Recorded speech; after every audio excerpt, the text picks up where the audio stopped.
পেহেলগাঁওয়ে জঙ্গি হামলার ঘটনায় তোলপাড় দেশ। ঘটনায় তদন্তে জোর কদমে ময়দানে নেমেছে ভারতের গোয়েন্দা সংস্থাগুলি। এরই মধ্যে সামনে এলো একের পর এক চাঞ্চল্যকর রিপোর্ট।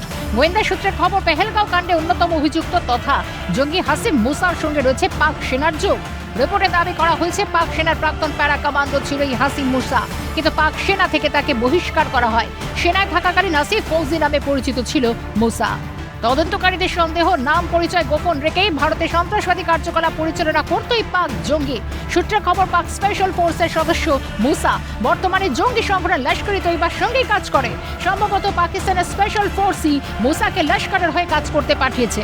যদি পেহেলগাঁও কাণ্ডে পাক সেনার প্রাক্তন কমান্ডো জড়িত থাকাকে পাকিস্তানের একটা কৌশল হিসেবে দেখছেন বিশেষজ্ঞরা। প্রাক্তন এনএসজি এবং র আধিকারিক দীপাঞ্জন চক্রবর্তীর দাবি, ভারতে নাশকতা চালানোর জন্য এটা পাকিস্তানের একটা চাল।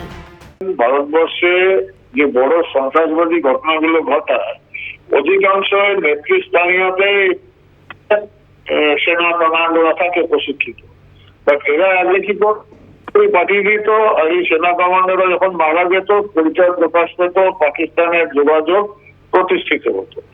এর জন্য এখন এরা কি করে, এরা পদত্যাগ করিয়ে দেয় প্রাক্তন বলা, তারপর আইএসআই চলে যায়, আইএসআই থ্রু দিয়ে ওরা টেরর অর্গানাইজেশনে ঢুকে লিডারশিপটা দেয়, যাতে ধরা পড়ার পরে বা মারা যাওয়ার পরে পরিচয় প্রকাশ হলে তখন এই প্রাক্তন সেনা হয়ে যাবে এবং পাকিস্তান আর্মি হাত ধুয়েছে।